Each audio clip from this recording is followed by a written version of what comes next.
Week 4 of the XFL in the books. It's your boy Rick and Haystacks coming at you hard and heavy with another episode of the one, the only, the point.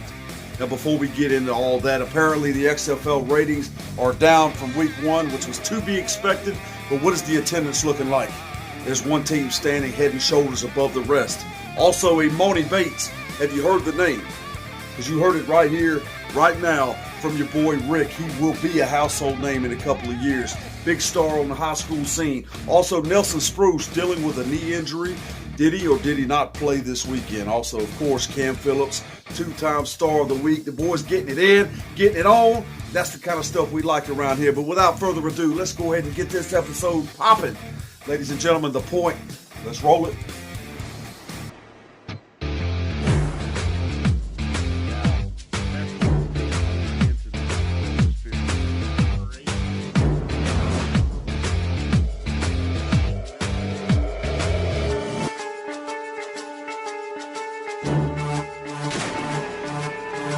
Welcome to The Point.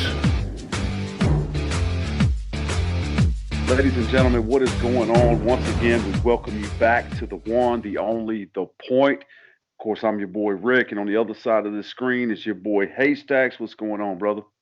How y'all doing? Still kicking and living, huh? Not very high, but we are kicking. I hear you, brother. I hear you.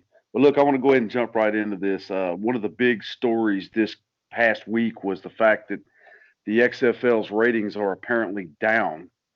But you wouldn't know that by looking at the attendance records, man.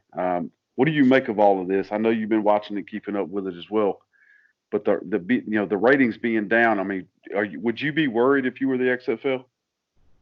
Not really. The biggest thing that I've been seeing through, Facebook groups and the Twitterverse, they're going to have to figure something out as far as international marketing. I was talking with a few people on Twitter from the UK and abroad that were very interested and watched the games that were on Fox. But once they get into FS1 and things like that are primarily in the States, that's where they're going to lose their ratings. That's where they're going to have a problem. Same thing with putting them on ESPN. There's still people, believe it or not, that don't spend the money, $80, $100 a month on cable, and they still have basic television. So that's why you're seeing your Fox ratings way up here and your ESPN ratings way down here. There still are people in the world that refuse to pay for cable television, and that's going to dramatically cut your numbers as well. As Jamie Foxx once said, there are some poor folks still out there. Yes, sir. Look, or just people that are cutting the cord altogether. But the interesting point I found from the ratings drop is that attendance numbers averaged across the board. You wouldn't know it by watching the Vipers game today because it was completely dead. But actual attendance numbers are through the roof, and there's one team head and shoulders above the rest. You want to guess who that is? It's going to be none other than your St. Louis Battlehawks. Absolutely. Man, I think St. Louis is jacked to have pro football back, and they should be because hell, them boys are playing their asses off. Now, I know we're again short on time, so I want to run right back into head into another category. There was the first ever double forward pass in week 3 of the XFL, and there was a certain Super Bowl winning quarterback who took notice of that. I don't know if you saw that this past week, but apparently Patrick Mahomes is a big fan of the double forward pass. Now, what is your thoughts on the double forward pass? Because I see the ups and I also see the downs. But let me get your take on the double forward pass. It definitely brings a new element to the game. You never know when it's going to be used, especially in an oopsie situation like this where the ball was actually batted straight up in the air bounced off somebody's helmet, came straight back to the quarterback, which is a 1 in a million opportunity for that to happen. But it definitely brings a different dynamic to the game, I think. Yeah, absolutely. It was a little bit of an oopsie, but I think that was, I don't have the direct quote in front of me, but I read that Mahomes had tweeted out that when he was watching, he's been watching. And I think that's a key point we all need to take away from this is these NFL guys, here's a Super Bowl winning quarterback, however new he is to the NFL, he's paying attention to the XFL because just like many other teams and many other players, there's certain players that you and I both know at the end of the year, of the end of the season of the XFL, will definitely be getting phone calls. But I think from the NFL. But one of the things that he said was that he was watching, and when it happened, he's like, "No, you can't throw it." And yeah, you absolutely can in the XFL. So pretty cool to know that there's some love being shown, not just towards the XFL, but in both directions. And I think it's a great thing. Again, I know we don't have time to get into it, but the last thing I want to touch on before we jump into the Wildcats and Guardians game was that Cam Phillips, star of the week, 2 weeks in a row, absolute beast. We'll get into a little bit here later what he did with week 4, but man's a beast, and he's one of those ones I was just talking about that's likely to get called up, if you will, to the NFL here coming soon. Now, moving right along, getting into our first game. LA Wildcats, not having the greatest season in the world, had a big week last week. But the Guardians really struggling. We talked about this. Matt McGloin, his mouth, his attitude, his professionalism. And I said somewhere earlier in the season when the season started that I didn't think McGloin would be there past week 4 or 5, or even, I believe that was, I may have said week 4. He was not starting for the Guardians. However, it was due to injury. Let's be fair. But I think going forward after this performance, he may not be back on the field. He may be a backup. Yeah, 17. Go ahead. I definitely agree. 17-14, Guardians take the win. A much needed win. Looking at my numbers here, it shouldn't have happened. The Wildcats had 100 more yards than the Guardians. They had about the same amount of offensive plays, but the Wildcats averaged a little less than 6 yards per play, where the Guardians only had 2.7, a little less than 3 yards. But the biggest takeaway was the Wildcats, this is stunning to me, the Wildcats had 310 passing yards to New York's 128, which I was stunned by. I think this game came down to give me 1 second here. I think this game came down to willpower and who wanted it more. And if I'm being completely honest, the Guardians needed this game. This was a very big, a pivotal game in my eyes with the Guardians, because if the Guardians would have lost this game, I don't know where they would have went from here. And not only that, considering the game that the Wildcats had last week, then this was most definitely a huge victory for the Guardians. Yeah, I agree. I think, looking over the numbers, really the only thing that really shows up is New York had 1 takeaway. And, again, it was 1-score game, 1-score win. That 1 takeaway, it could have been the deciding factor. But listen, I pulled no punches. We tried to get McBride on the show, but due to different reasons and travel schedules, we can't get him on yet. But the man's playing out of his mind. I give a big shout out to McBride. He is literally playing unhinged. He had 127 yards, albeit one of those was a big play, a massive play. But through the air, I got 330 yards for LA is what I'm looking at here. All from Johnson, man. He played out of his mind. He had a quarterback rating of 94.8 for LA, but he's 25 of 40.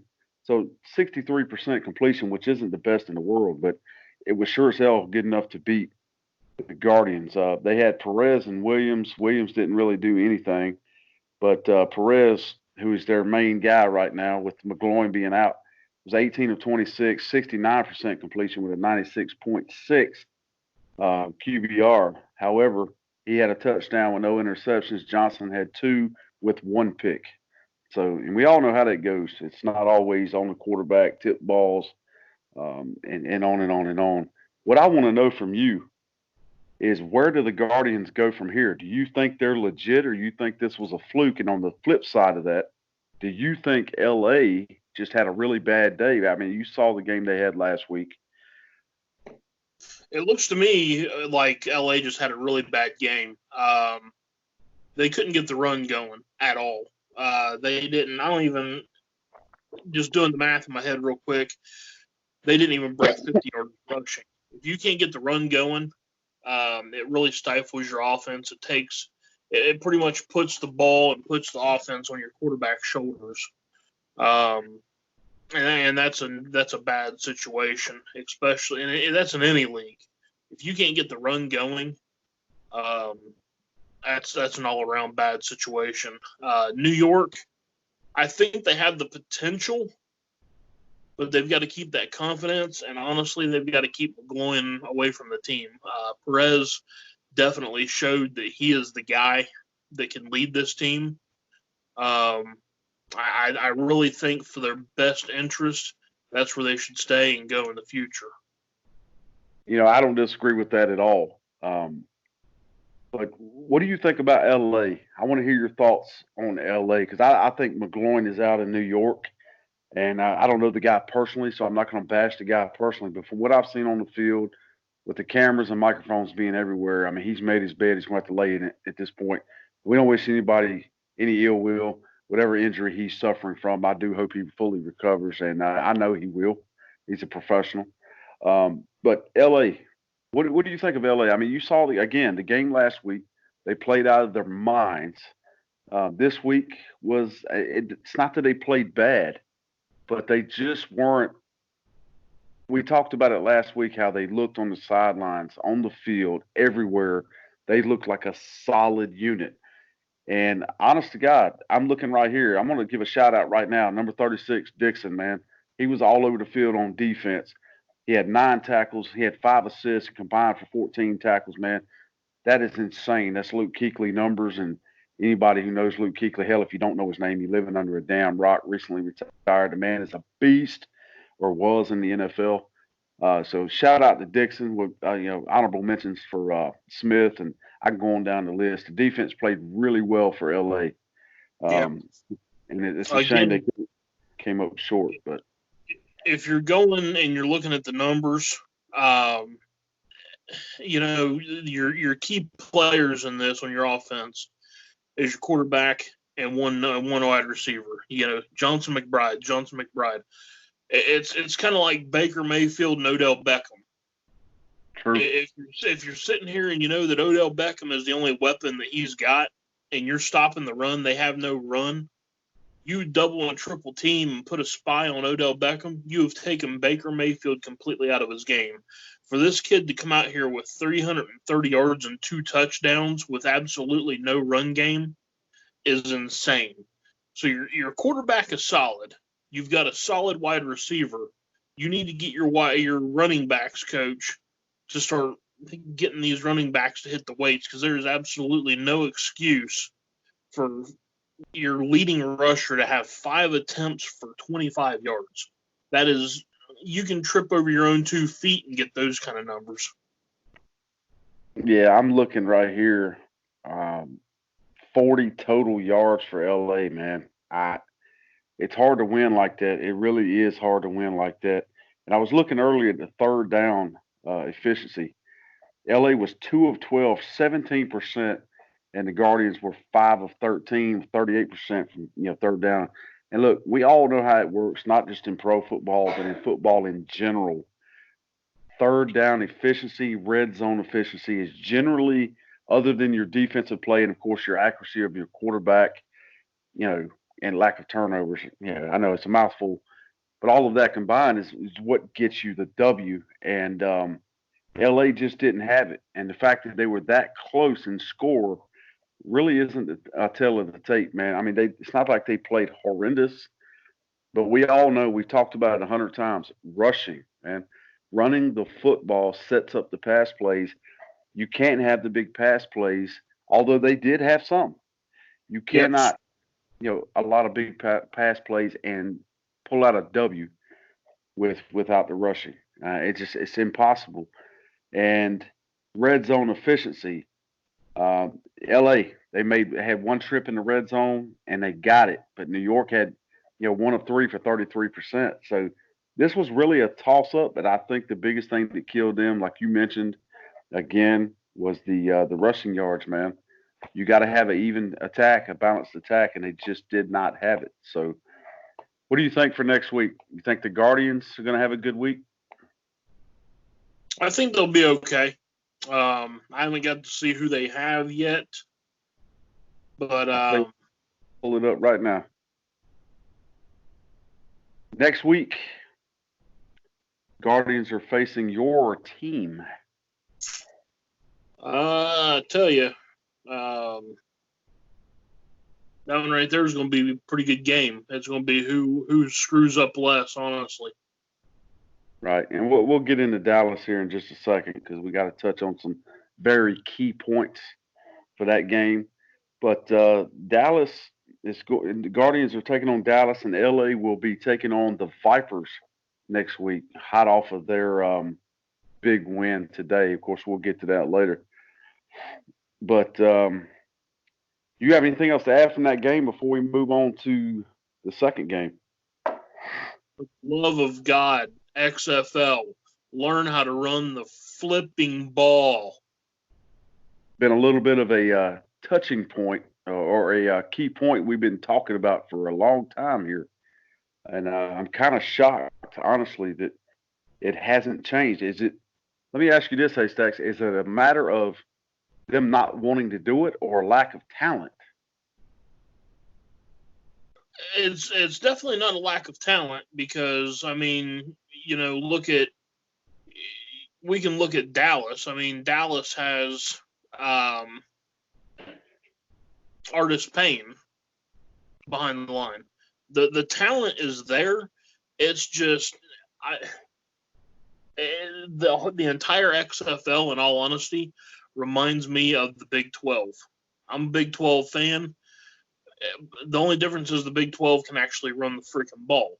But it's more of quick scores, trying to launch the ball, trying to throw. I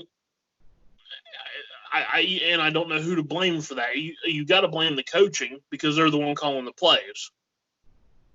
To a certain extent. And I agree, but I have to disagree with you a little bit. I mean, because these players have to put in the effort. Right. They've got to put in the effort. The coaches can come up with the greatest plays of all time, but it's up to the players to execute.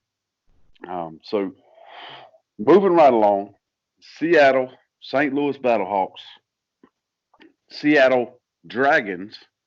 Right, Yes. I got it right this time. Hey, a little pat on the back. I'm a dumbass. I'll admit it. Hey, So those are tricky, man. They start abbreviating stuff like that. So the Seattle Dragons taking on the St. Louis Battlehawks. Again, one of the biggest crowds, or the biggest crowd in the XFL. It's always lit when the Battlehawks are playing. I don't know what it is. Maybe it's just a lack of football and people just wanting, again, happy to have pro football back. But this game I found really interesting. Really interesting. We had Tamu. Figured out how to pronounce his name. Tamu, brother, I got you now. He struck quick. They struck quick. And they also converted on two. In the first quarter, they went up 8-0. I mean, he looked sharp. He looked really, really damn sharp. And I've said it since the beginning of the season. I think he's a candidate for MVP. I also think they're a candidate to win it all. Although I gotta rep my boys. We'll get into that later. I know, but we'll stay on task. I'm heartbroken tonight. But anyway, they played really well, man. They really, really did. Seattle, Tamu's the real deal, man. And I may catch some heat for this, but the proof's in the pudding, man. The proof is in the pudding. I want you to listen to this. You ready? The Dragons had 253 total yards, while Seattle had 392. 253 to 392. Total offensive plays for the Dragons was 42 to the Battlehawks 74. They had 23 first downs while the Dragons only had 11. They dominated in every facet of the game. They were 8 of 17 third down conversion. That's not so good, but when the other team is 3 of 10 for 30% third down efficiency, you kind of got a little bit of a pull, some pull there, a little bit of a bonus. The rushing yards were damn near identical, but the passing yards, Haystacks, 259 for St. Louis, 128 for the Dragons, and I think that's what killed them. And penalty yards, they were about the same. They were really about the same. And to be honest, the Dragons took advantage of the red zone. They were 100%, where the Battlehawks were 1 of 3. So I think in the end, again, quarterback play is really what separated this ball game. Efficiency, effort, and want to, and just dominating the offensive side of the ball. And there was some good defense stuff too. But what's your take on this game, Scotty? Yeah, definitely looking. The rushing game kind of showed up on this one. I'll give it to him. When you've got a quarterback that's going for 327 total yards, that's insane. This kid threw for 264 and ran for an additional 63. This guy's looking like a freaking Mike Vick out there, for crying out loud. He can do it all.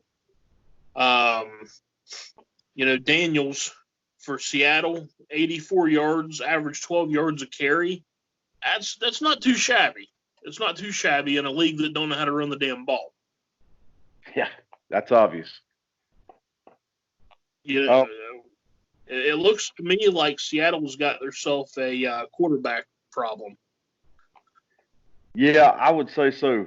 They had 3 different quarterbacks play. They had Daniels, Silvers, and Reynolds.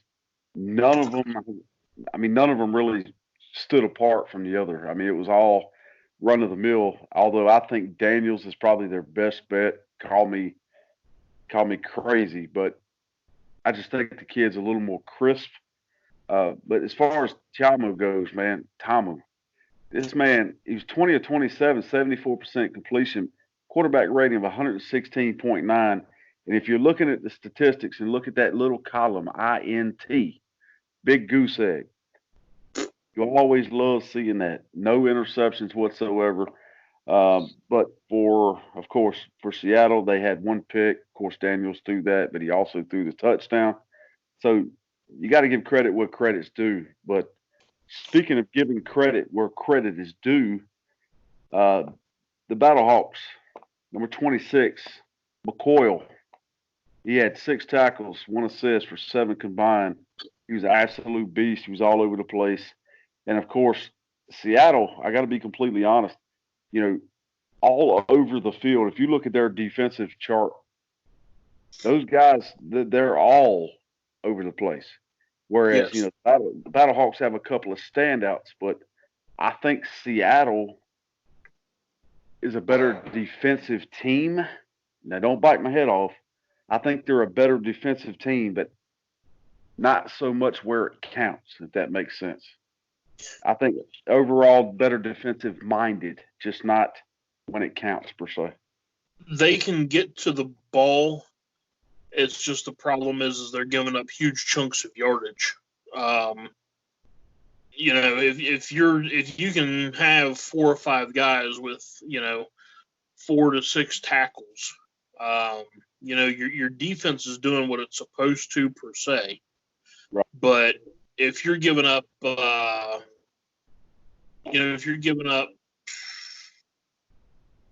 60 yards to a quarterback and rushing,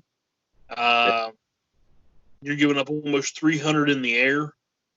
you're giving up some major yardage. And, the one standout here is Tiamo threw a 43-yard bomb. If you're giving up a 43-yard pass. Right. And I think that really speaks on their DBs, their corners.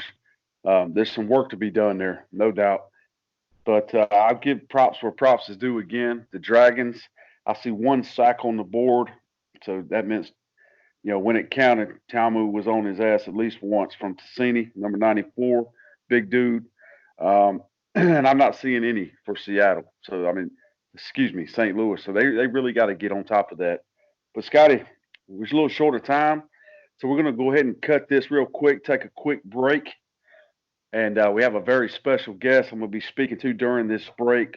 And I'll let the video speak for itself. A lot of people will recognize him. For those who don't, you're welcome.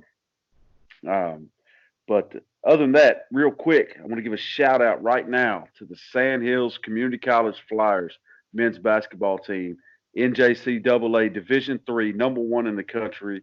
Finished the team 28-2. Finished the season, regular season, 28-2.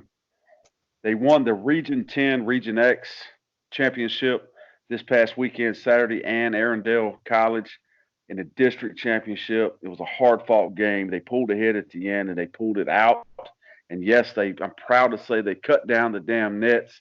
Go Flyers. They're on to the national tournament. They're just a few games away from yet another, you heard me correctly, another national championship. It's a good group of guys. Love all of them to death. I hope the hell they can pull it out. They're on their way to Minnesota, and I wish I could be there with them, but unfortunately, we got to work. So it is what it is. But Haystacks and everybody out there in the land of the point, we'll be right back after this short message from a very good friend. On a quick break here, real quick, talking to my brother from another mother, the guy on the other side of the screen here, old school from the promo entertainment world. And I understand you have a big show coming up here soon. Why don't you go ahead and tell everybody about it? Yeah, March 29th. Everybody tune into our YouTube channel, Combat Universal Promos, Lost Horizon. It's like a pay-per-view, but it's not a pay-per-view, folks. You ain't got to pay for it. All you got to do is subscribe. You hit a subscribe button, you'll get all of our shows. If you enjoy wrestling, you'll enjoy this because it's mainly the wordplay of the wrestling industry. We have characters that are going to go each other for actual championships. First ever CU Universal Champion, Aladonis is going to defend his title for the first time against King Dot. It's going to be a great match. Check it out, guys. Big matchup. U.S. champion is going to defend his title. That's Stunning G taking on Sean Bravo. Sorry, I forgot. Got 2 S's there. But both of those guys are really good. That's going to be a good match. And then another one that I'm really interested in is the Faction taking on the Union, which, one of the Union, he's right here every once in a while. So definitely, guys, check out the Facebook page, Combat Universal Promos. Give us a like. We'll add you in the group. You can check it out. Hey, you never know. You might want a promo. You never know. Trust me. I never thought I'd promo, and here I am. But definitely, March 29th, 8 p.m., right on the Combat Universal Promos YouTube page. Give us a subscribe, and you'll enjoy yourself. Now, real quick, if you would, tell everybody, the audience watching, what promo entertainment actually is. Promo entertainment is almost like a rap battle. We have different characters that will have promos. There's no physicality. Nobody's going to clothesline anybody. Nobody's going to drop kick anybody. What it is if Rick Bickle and Old School would have a match, Rick could have his time, his 3 minutes to talk all the crap he wants to about me, and then I get 3 minutes to rebuttal, and we pick a winner. It's that simple. There's no physicality, but I'm going to tell you what, folks, there's a lot of hard punches thrown without ever throwing a swing. Trust me. Absolutely. It's like a grown-up your mama battle is what I've always said. Oh, it's yeah. fun. It's a bunch of guys and girls having fun, just enjoying life, cutting loose a little bit. It's all kayfabe. It's not real. It's just for entertainment purposes. But these people are in legit competition trying to win titles. So go over and show Combat Universal Promos a little love. What's the YouTube channel? Combat Universal Promos. Combat Universal Promos on YouTube. Show them some love, likes, subscribe, comment, share, all that good stuff. And again, Old School, it's been a pleasure having you, brother. Now, I heard a key word that I love. I heard the Union. Now, what is going down with the Union per se? What exactly is the Union involved with on this show? They're going after the World Tag Team titles. Oh, I love it. It's going to be a great night. It's going to be a great night, guys. Go Union. Ladies and gentlemen, again, Combat Universal Promos. Check him out. Your boy Old School right there. He's the man. He's been around a minute. So if I know him as half as good as I think he does, I know he's going to put in the effort, and the show's going to be off the chain. But again, ladies and gentlemen, Combat Universal Promo. Check him out on YouTube as well as Facebook. Old School, it's a pleasure seeing you always, my brother. I love you, man. Always a pleasure, my brother. All right, now. Until next time, we're going to get back to the show. Ladies and gentlemen, welcome back again to The Point. It's always good hearing from Old School. Listen, make sure you check out that show. It's going to be very fun. Don't forget, myself and Haystacks came from the entertainment world side of things. That's how we got into the entertainment world, from the promo entertainment stuff. So check them guys out. Show them a little bit of love. Yeah, he's repping you heard a name in that video, and you're looking at it right there on that shirt. But let's jump right back into it. Haystacks, I don't know if you've heard of this kid, Imoni, pronounced several different ways, but Imoni Bates. He's a high school, I believe he's a sophomore basketball player. You know, the last person I followed in high school basketball was Zion Williams. Of course, I'm a Tar Heel fan. Again, don't bite my head off. I know they're having a bad year. Everybody has a bad year once in a while, but he had verbally committed to UNC. Zion Williamson did, and he ended up flipping the script and going to Duke. Boo! That's right. But this kid here, man, I don't know if you've heard of this kid, but he is a straight up beast, and I will be following him. I will be definitely following. Of course, Zion, 1 year at Duke. Now, of course, he's a beast in the NBA. But this kid here is going to be right behind him. Hopefully he makes good decisions. I don't see any reason why he wouldn't. But this kid scored. You ready for this? I'm not sure what the game was, but it was an overtime win, double overtime. He had 63 points, 21 rebounds. And last April, he was named in Max Prep's National Freshman of the Year, averaging, you ready for this? 28.5 points and 10.2 rebounds per game, while leading Lincoln to its first state championship. Haystacks, this kid plays for Lincoln High School in Michigan. He is 6'8". Is he the next big thing, or is he overhyped? He's coming into a league that is built for players like him, man.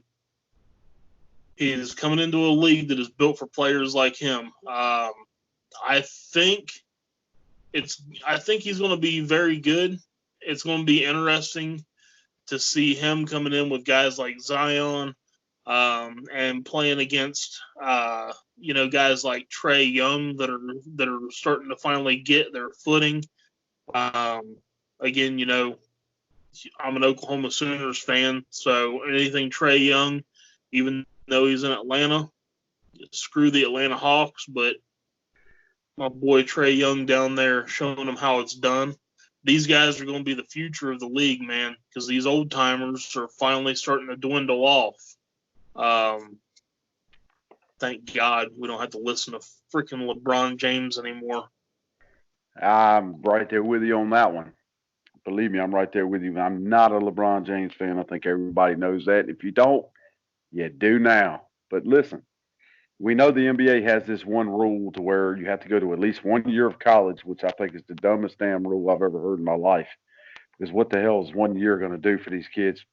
That being said, he has 1 year of college to go. Now, where do you think, because I do believe he'll be a one and done. Hopefully he's a 4-year guy. But where do you think he'll end up? It's hard to say, huh? I honestly see him, if he don't stay home and go to Michigan or Michigan State, if he really wants to go to a basketball school, I see him either being a Duke or a North Carolina boy. Well, me personally, I would love to see him come play for the UNC Tar Heels, because we are most definitely, after the season we were having, and I say we, talking about the Tar Heels, the season that we have going on right now it's just not that great. I mean, I don't even think we're going to make the NIT tournament this year. It's that bad. So we are definitely on the recruiting tip. Now, moving on, there's big news in the XFL this week. the Renegades made a lot of roster moves. The big name, you saw it in the fast break, wide receiver Armani Edwards. I personally love this guy. I think he's a great addition to any pro football team or otherwise. He was added from the CFL to Team 9 and quickly picked up by the Dallas Renegades. However, he didn't play this week. They also picked up the outside linebacker Jesse, and I know I'm going to butcher this name, Anibenham. Let me see. Annie Bonham. Brother, I do apologize. And quarterback Brogan Roback. They waived the wide receiver Gerard Hurd, which I'm not sure what's going on there, but it is what it is. Outside linebacker, again, I'm going to butcher this one too, and I prepared for this. I'm still going to butcher it. How Oli Kikaha. Kazoon tight. Thank you.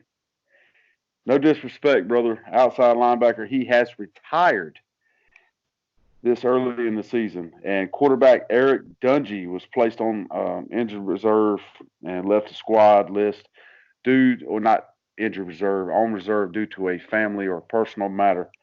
A lot of big moves by Dallas, and of course, how fitting. We're getting ready to get into that game. But the other thing I want to touch on real quick is the Tampa Bay Vipers completely winless going into week 4. Completely winless. And, of course, they were dealt another blow because just before they were set to take on the DC Defenders, Quentin Flowers, the guy who was going to be their savior, riding into the game with DC, takes a leave of absence from the Vipers. Now, that being said, let's segue right on in to the Houston Roughnecks and the Dallas Renegades, the Texas Showdown. Pass. I know you would like to pass, and I would like to pass mine this week as well, but we got to dig into this. That's why these people watch. We got to get into this. So let's do. Because I know Haystacks well enough to know you were going to dig right on in my behind on the DC Defenders. But aside from all that, the Roughnecks, man, I know Dallas was dealt a crushing blow. Landry Jones, God bless you, brother. We're praying for you. I hope everything works out. We know he suffered an injury back in January to his knee. He's a tough cat, man. He put a heavy brace on, a big brace on his knee, and he's been playing through it, and he's been doing okay. But today he got rolled up on by a big lineman, and he was in a lot of pain. And Dallas falls to the Roughnecks 27-20. We've come to call that Oklahoma syndrome. You got these quarterbacks with glass knees. Sam Bradford, same way. That man was held together with bubble gum and duct tape, still out there playing. Landry's the same way, man. I was hoping maybe he would have one more good season left in him, but I don't think that he's got it left, man. And that hurts me to say, but you got to know enough is enough. Well, one thing I thought was interesting, and I agree. I do agree. You got to feel for a guy like that. I watched him on the sidelines. His coach was holding him. He was crying. Hey, man, this ain't to knock Landry. I've talked a lot of cash shit about the Renegades, just giving Haystacks, my man here, some heat. But Landry's a good quarterback. He's a good dude, man. And, he's a married man, and he ain't got no reason to hold his head down. He ain't got no reason to hang his head. But to see him on the sidelines crushed like that, coach holding him with his hand on his face, just in tears, man, as well as I do what that MRI is going to say tomorrow. And I hope and pray to God that I'm wrong, but it doesn't look good. I saw the footage. I was watching live. Man, he was in a lot of pain. And, again, prayers go out to him, but we got to move on. We got to get into the game. So I am a member, again, of the Fan Advisory Network, the fan for the XFL, and they send me a survey every week. And this week, the survey they sent me, they wanted to know about the Texas Showdown. They wanted to know my opinion and my thoughts and this, that, and the other. And I'm not the only one. There's thousands of us in this group. And one of the things that perplexed me, Haystacks, and before we get into the stats and break it down and move on to the next game and wrap this thing up, one of the things that perplexed me was I felt a heavy influence from Vince McMahon this week. Because one of the first things that was asked of me was, does this game, the winner of this game, should they have a trophy for the showdown? Now, you made an interesting comment. And what was that comment? That's a major college football instance. There's a lot of games, for instance, Oklahoma versus Texas, the Red River Shootout. The winner of that game traditionally wins the Golden Hat. There's another one. It's Oklahoma, Nebraska. I believe that's the Golden Bucket. There's a lot of these college football teams that do trophies for their big rivalry games. Right. There's the Paul Bunyan. There's a bunch of them out there that I right off the top of my head, I just can't remember, because a lot of these rivalry games between, people not caring, number one, number two, with the leagues and the conferences shifting. A lot of these rivalry games haven't happened for a while, so a lot of people forget. But Gotcha. that is major college football thing to have, a rivalry trophy to have bragging rights for that year. Well, I will tell you what my first impression from that question was. And I feel you on the college side of things. But again, I have to disagree with you a little bit, because the first thing that popped into my head was the damn WWE. Now, don't get me wrong. I am a huge pro wrestling fan. Hell, everybody knows that, unless you've been living under a damn rock. But it strikes me, anybody who watched Super Showdown, which in and of itself is a friggin' joke. I'm not even going to get into that. That's for another day. Fast break maybe. But they always have these hokey trophies. These, the Andre the Giant Battle Royal, whatever the hell trophy. And everybody knows these guys ain't taking these trophies home. They didn't win anything. It's pre-planned, predetermined. It's a ballet. It's a male soap opera. So these trophies really don't do anything.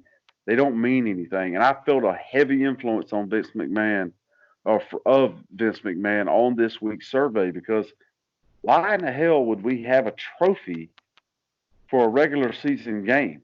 And the other question that really struck me really hard before we jump into these stats in the game itself was, they literally asked, what can we do to make this game better or hype this game up more? Huh? It's an in-state competition. I mean, it's to show who the best in the state of Texas is. Texas is the football school or the football state in the country. You don't need to hype it up, other than it's the game. It's a real world competition. What the hell are you talking about? Hype it up or make it better? The players getting their asses on the field. So again, you understand where I'm coming from when I say it felt WWE-ish this week on this survey, because that's a WWE move. That's what, in WWE, you would send out a message saying, how can we make WrestleMania better? Okay, well, yeah, it's pre-planned, it's predetermined, so we can make that better because we're planning for it. Other than social media, I think they did an excellent job hyping it up. The Texas Showdown, there was lots of videos sent out. It was this, that, and the other. But anyway, let's go and get into it. Let's get into the game. Unfortunately, Dallas falls to the Roughnecks, 27-20. But what was the story of this game? Because I'm looking right here, the total yards for both teams were damn near identical. The biggest difference that I can see, again, is that the Roughnecks were more efficient on third down. They were nowhere near as well. The efficiency in the red zone was about the same. Dallas was 2 of 3, whereas the Roughnecks were 2 of 4. But I think the biggest difference here that I'm seeing, and there it is, 3 interceptions. for the Renegades. The thing that I'm seeing from this game and that I'm getting from what I'm reading is, number one, Houston struggles with an air raid defense. Landry, if I'm not mistaken, Landry Jones threw 3 interceptions in his very first 3 possessions of the ball. They came out, interception, his next, threw an interception, his next possession, threw an interception, back to back to back. That should have taken Dallas out of the game right off the bat. Yeah. Now, see, I'm looking right here, and stats are here, from what I'm seeing, are not correct because I have 4 interceptions for Dallas, and they're not reflecting that. I have to check that out when we get off here when we're done with this episode. One was ruled an interception, but they reviewed it and it was actually dropped. It was. I believe so. I Okay. believe that's what it was, but I know that I've heard that his first 3 possessions, he threw back-to-back interceptions. So to lose that game by a touchdown, Yeah. after starting the game out with 3 consecutive interceptions, that tells me that Houston struggles with a team that can chuck the ball. Yeah, well, I will definitely look into that when we're done here. But and I do apologize to the viewing public for that. But I'm showing the 3 interceptions here. He did have 1 touchdown, Jones did, before his hellacious injury, which was towards the end of the game. Yeah, but Jones, he was 25-38, 60. I mean, he had a 55.3 quarterback rating. It's not the best in the world, but he had 205 yards. It's an okay day without the interceptions. That's not a bad day. That's a good day. But the biggest key here I want to touch on is everybody knows my boy Cameron Artis-Payne, former Panther, and Dunbar, the 2-headed monster, the beast, that all this, they literally had a combined total of 79 yards today, man, between the 2 of them. And they really didn't, I mean, Dunbar had 9 attempts, Cap had 12, man, and they just, again, we've touched on it so many times now that I'm getting sick of hearing it. I'm sick of hearing myself say it. The rushing. The rushing attack. You can't have a passing attack without a damn rushing attack. And that was the big key. And the same thing goes for the damn Roughnecks. I'm looking at their numbers right here. You know, I watched the game. Obviously, I know how bad it was, but I'm looking at it right here. They had a 3-headed monster, one of which, of course, is Walker, the running back who likes to scramble. You know, he scrambled 5 times. You had Williams with 2 attempts. You had Butler with 11, and a combined total. Now, let me do the math here. 40, 50, 60, 70, less than 80 yards. So, I mean, and that's 3 different people running. I mean, how do you, in the pro game, expect to open up the passing game if you're not running the damn ball effectively? That's been our problem. This is now week 4, and we have had 1 game out of the past 4 weeks where we've had somebody almost break 100 yards, and that was last week with Cap. And again, that just shows that this game right here exposed Houston for what they are. Because if you can hold a team down to under 100 yards rushing, and hold them to under 250 yards passing, and only win that game by a touchdown with 3 interceptions, you've got a serious problem on the scoring side of the ball.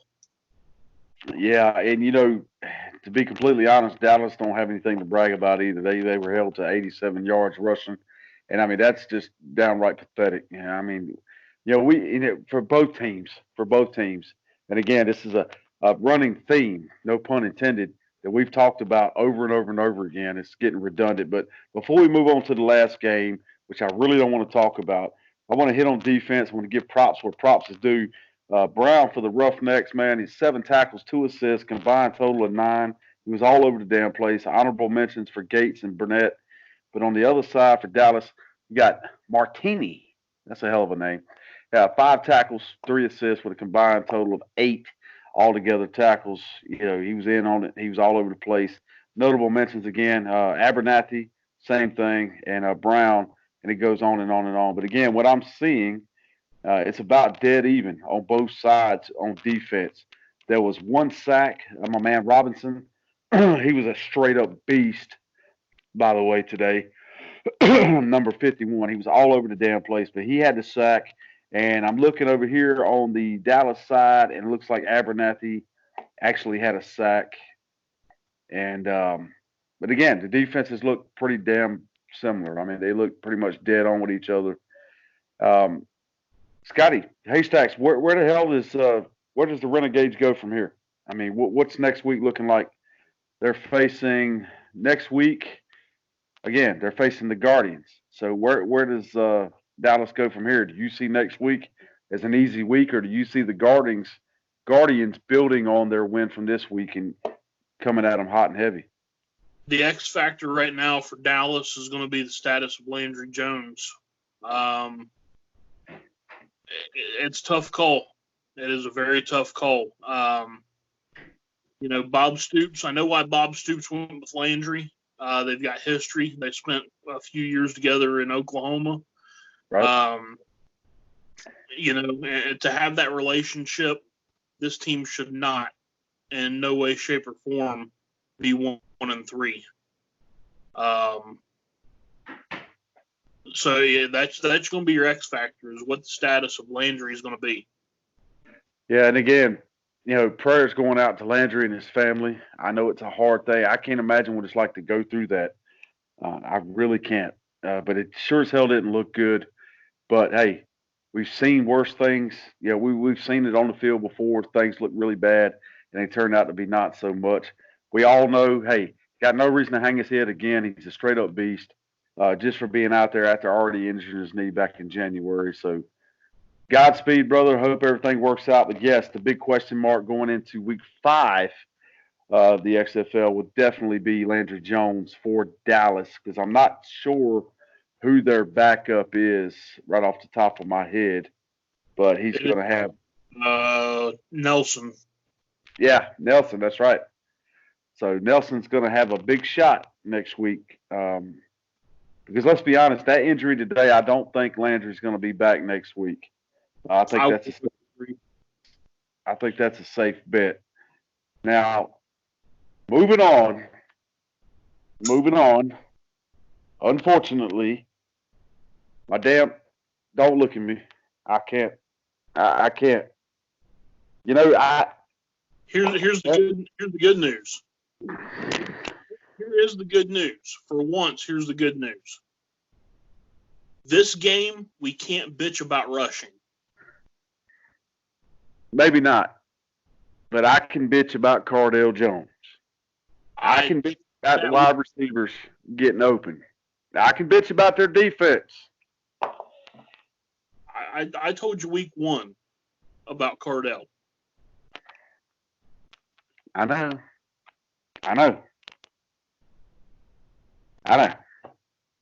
But let's get into it. Let's do it. I know we got to. So let's do it. Let's just get it over with and let's do it. Okay. Out with the bad. Out with the bad. In with the good. Here we go. All right. Real quick on defense, I want to give a shout out to my man Elam.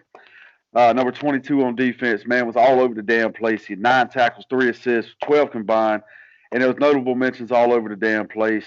The Vipers, yeah, whatever. And no, I'm kidding. The Vipers, they had they really didn't have any standouts, but they were all over the place. Their defense was okay. The DC Defenders defense played even better, but not to my standards, not to what they have been playing to. So I'm not going to say much else about that. Jesus, God Almighty. The Vipers had 477 yards of total offense to 107 for DC, man. 107 total yards of offense. The DC Defenders. 170 of those were rushing. Not to mention they had 2 guys break 100 yards on your ass. You think anybody's paying attention to what we're saying? Maybe. So check this out. Yeah, 266 net rushing yards for the Vipers to 46 for DC. What the hell, man? And then 211 yards through the air for 61 yards for DC. It's safe to say that Cardell was not on point today at all. They were 0% in the red zone. They were 2 of 10 from third down conversions. Well, hell, the Vipers were only 3 of 10. It's not like they were that much better. But again, the Vipers went for it on fourth down. They were 2 of 3, 67%, of course. The red zone, 3 of 5. And, goal to go, of course, they were 50%. Now, on offense, Cornelius, 24 of 31 for the Vipers with a 92.3% quarterback rating. 1 touchdown, 1 interception. I don't call that a good day. I don't call that a good day at all. But let's flip over. You ready? Let's flip over to Cardell Jones. Cardell, listen to me. 9 of 22, 41%, 30.9 quarterback rating. Yeah, and Jackson, appreciate you, buddy. Appreciate you. But you were 1 of 2, 50%. That's all well and good, but you had 3 friggin' yards, man. 3.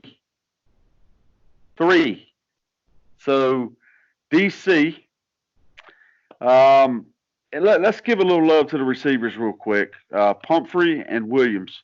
Pumphrey for the defenders, Williams for the Vipers. I mean, they had good days, respectively. But, I don't know what the hell the answer is for DC. I didn't see this coming. I'm not a fan of DC because of who plays for them. I'm a fan of them for what the hell they stand for. We all know that. We touched on that. No need to rehash it. But the Vipers, first of all, hey, congratulations to the Vipers. They got their first win, the Mountain Dew team, as my daughter calls it. I want you to know you cost me a $50 to $60 meal again because I had a bet with my daughter that I lost again. I just paid off the first debt today, dropped $70 at Valenti's in Vass, North Carolina. And, of course, I'm going to be dropping, it looks like, another $60 to $70 because my daughter beat me again because her Mountain Dew team beat my DC Defenders. Where did they go? I'll make sure to hit her up and tell her to make you go to Red Lobster and get her an Admiral's Feast. Hey, this chick would rather have now, to be fair, she might go for some Red Lobster, but she's all about the Strombolis, man. She's all about the Strombolis. Daddy turned her on to those homemade Strombolis at an early age, and I think I've ruined her. Hey, ain't nothing wrong with a big, good damn Stromboli. I've seen the pictures of those Strombolis. Let me tell y'all something. Everybody can see. Your boy likes some food. I don't know if I could tackle that monster by my damn self. I'm a little bit of a foodie myself, if you haven't noticed. Just saying, just putting it out there. But so I lost another bet, and I honor those bets. But where the hell does DC go from here? Do you think it's the end of the line for DC? Do you think they're going to pick it back up? I mean, I think Cardell is struggling, man. As positive as he may be, he reminds me of an Andrew Luck. The guy who just can't cut it, no matter how positive he is. He's just not cutting the mustard. And maybe that's why he had such a good start in the XFL and didn't really have much of anything in NFL because I'm going to commit sacrilege right here. I'm sorry. Cam Newton, I love him to death. Came into the league as a rookie, broke all kinds of records until people watched the film. And then it was, right? Cardell started the season wide ass open, couldn't be stopped. Same build, same body type, same weight, same height. Straight up beast, mobile, could do it all. And now, game 4, complete disaster. Where do they go? As everybody knows, I am a huge Ohio State Buckeyes hater. I cannot stand the Ohio State Buckeyes. Fair enough. I don't like Cardell Jones because Cardell Jones is a former Ohio State Buckeye. But the guy is one of the most positive and team-oriented guys that you will ever meet. This is a guy that was playing backup quarterback, and his starting quarterback got popped for trying to do a U-turn about 6 miles down the road from my house here to avoid a DUI checkpoint. And instead of letting the dude go to jail, he drove at 3 o'clock in the morning downtown Columbus and gave the kid a ride home to make sure that his teammate got home safe. True story. He could have been like, hey, this is my chance. Psh, good luck, dude. The dude went and helped his teammate out. That's where he got his break. That's where he went 12-0 in college ball and became a national champion. With that being said, as some guys that I know like to say quite often, shout out to our commercial. You know, again, it goes back to the rushing. If you're sitting here at 46 yards rushing, man, you're not giving the guy the opportunity to set up a play. This is one of those games, again, XFL, Vince McMahon, Oliver Luck, if you happen to come across this, was not on basic cable to where I could watch. I'm just going by stats. But, you know, for this guy to only have 72 freaking yards and an interception, that's telling me that his line's not holding, his line's not protecting him, his running backs aren't doing their job, or their line isn't opening up the holes to let his running backs out. Yeah. Time to establish the play. Yeah, the offensive line was they might as well not even been there. They looked like wet toilet paper. He was always running for his life, even having to step through the pocket. He couldn't stand in the damn pocket. And I have to be fair when I give these comparisons to Cam Newton. It's the same damn difference. It's the same damn difference. Every year the Panthers do the same thing. I know the XFL is still new. It's a startup. It's first year back. If I think will be many years, many seasons, but the Panthers always do the same shit. You know, more running backs, more defense, it's never offensive line. And I don't give a damn if you really have Superman back there. Put Tom Brady behind the offensive line of the Panthers. It's going to be the same damn result. You just can't do it if you don't have time because you can't get your wide receivers open. They can't run their routes. I saw Cardell today step up in the pocket, and he threw a ball off his his back foot, and he overthrew the guy by 3 or 4 yards, and he was wide ass open.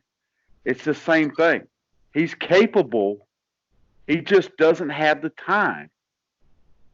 And I mean, it's hard enough to be a pro quarterback in any league on its own, but to ask a guy to be running for his life and to complete 50-yard passes on the run over the shoulder, I mean, what the hell do you want from the guy? So I don't think it's the end for the DC Defenders.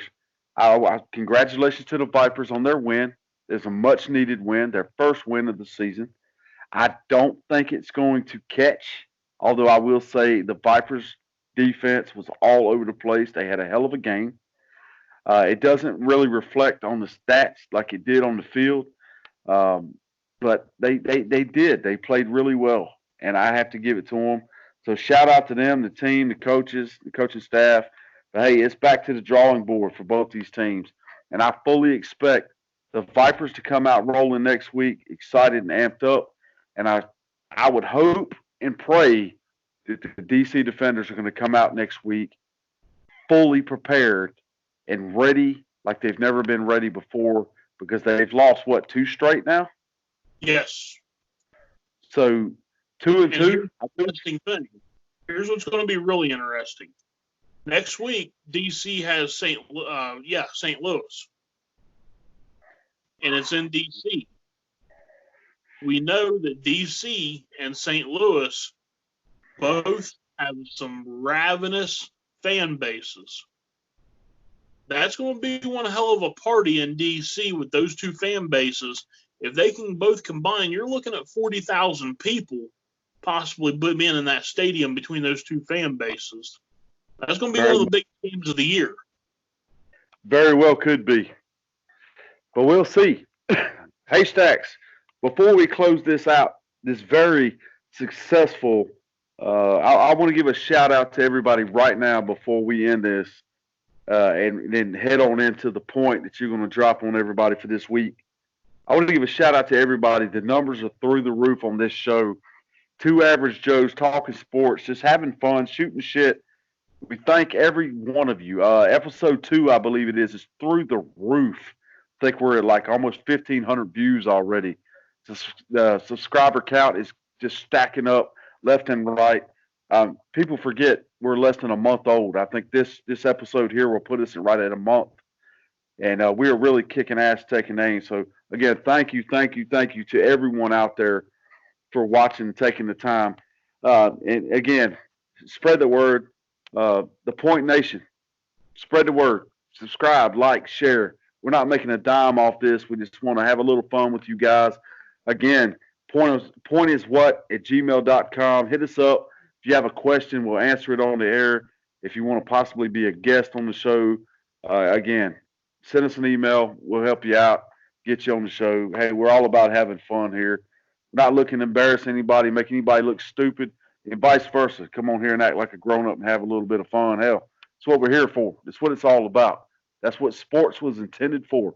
So, Haystacks, one last little nugget of information that I heard about today that I found pretty damn dumbfounding, for lack of a better word. Did you know that in the XFL, there would be no, if the Patriots were in the XFL, there would be no Deflategate? Really? You heard me correctly. Because apparently, in the XFL, the balls are your balls, and you do with them what you want. Doesn't make a damn how much air you have in them and how much air you don't have in them, as long as they look right and they can be thrown and caught. I watched a reporter today grab a ball from the Tampa Bay Vipers, hold it on the sidelines, and squeeze it like this right here. So that's something, an interesting tidbit I thought I'd drop on you here real quick. Look into that and check it out for yourself. It's pretty wild. I mean, you think about it, it makes sense. You know, when you're playing in Tampa Bay, you're playing with Tampa Bay balls, and they have the right to do what they want to do to them. So we'll have to dig into that a little bit more, but I was blown away by that. I thought that was actually pretty cool because that's interesting. I'm sure there's Patriot fans all over the world that are probably, but guess what? Patriots fans, doesn't matter. You're not in the XFL. Haystacks. And by the way, you're losing Tom Brady this season. Oops. There's a little tongue-in-cheek there, but Haystacks, as always, it's been a blast, man. Appreciate you joining me again. Ladies and gentlemen of the Point Nation, again, thank you. We love every damn one of you. Appreciate you. Hope you watched the whole episode. I know you did because the numbers show you did. And again, stay tuned. Next week, episode 5, as we reach the halfway point of the XFL season, regular season that is. And don't forget, Haystacks, we got a new month that just started up. March Madness. We'll try to keep up. We'll do our best. But Haystacks, go ahead and cut out of here and let you drop the point on these folks for the week. As always, it's been a pleasure. The man, the myth, the legend. Want to be legend. And your boy, Rick. Again, thank you. And we are out. Haystacks, floor is yours. Ladies and gentlemen, week 4 is now in the books. And as always, what exactly is the point of this week? I think the point is, no matter what, whether you're 0-4 or if you're 4-0, you always have any given Saturday or Sunday in the XFL to pull off that win. Never underestimate a team based on their record. Another point, we're not here just for the XFL. We are all sports. If football, if the XFL isn't your thing, hold on tight. We're getting ready to get into some March Madness real soon. Also, we're not here to be one, two-faceted. We're multifaceted.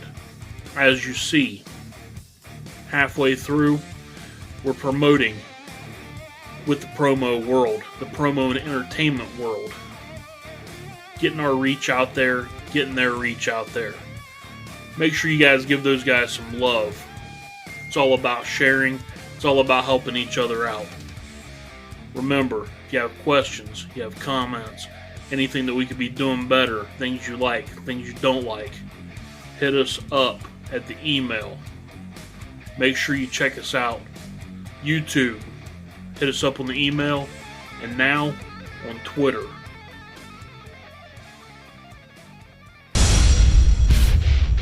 Join us next Tuesday for another episode of The